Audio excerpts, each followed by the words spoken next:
Hindi tutulungan ng mga ahensya ng gobyerno ang mga kinatawan ng International Criminal Court o ICC sa kanilang investigasyon sa war on drugs ng nakaraang administrasyon. Sabi ni Pangulong Marcos sa Baygit na hindi niya kinikilala ang jurisdiksyon ng ICC.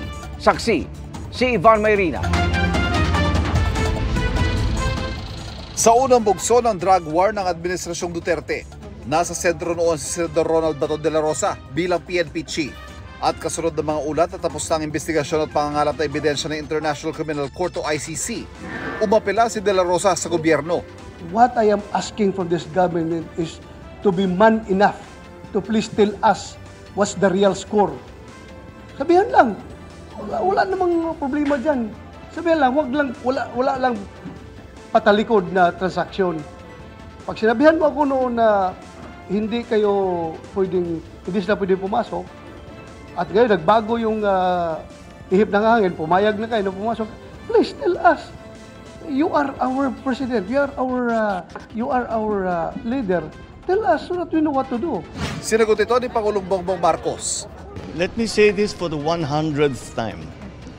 I do not recognize the jurisdiction of ICC in the Philippines. I consider it as a threat to our sovereignty. Therefore, the Philippine government will not lift a finger to help any investigation that the ICC conducts. As ordinary people, they can come and visit the Philippines. Pero hindi kami tutulong sa kanila.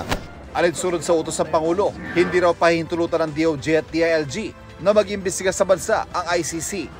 Git pa ng DOJ, walang jurisdiction ng ICC sa Pilipinas. Ito rin ang binigyan din ni Solicitor General Menardo Guevara.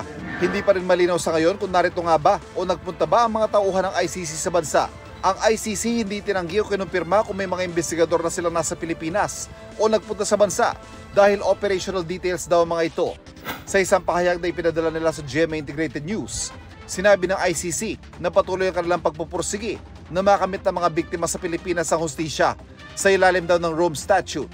Hindi ito taliwas, kundi naayon sa mga ginagawa ng alinmang bansa at hindi dapat maging balakid sa investigasyon at prosekusyon ng mga iniimbestigahang kaso.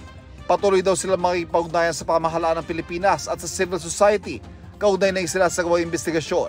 Ilang ulat naman ang lumabas sa kasama umano si Vice President Sara Duterte sa mga akusado sa ICC. Sabi umano ni dating Senador Antonio Trillanes IV, may ilang testigo ang nagsabi na noong nakupo pang alkalde si Inday Sara sa Davao City, ay pinayagan daw niya ang pagpapatuloy ng tokhang operations ng Davao Death Squad. Tugod ng bise, sa mga taong nakaupo siyang mayor at vice mayor, ni minsan daw ay hindi siya naiugnay sa Davao Death Squad. Pero mula ng manalong vice president, bigla na lang umano nagkaroon ng testigo laban sa kanya. Hindi raw niya kailangan ng death squad para sa mga bagay na kaya niyang gawin. Handa raw ang bise na harapin ang anumang akusasyon sa kanya. Pero haharap lang daw siya sa isang Filipino judge sa hukuman sa Pilipinas. Hindi raw siya lalahok o magiging parte ng isang prosesong ikasasadlak sa bansa sa kahihiyan at dudurog sa digdadan ng buong justice system sa Pilipinas. Para sa GMA Integrated News, ako si Ivan Mayrina, ang inyong saksi.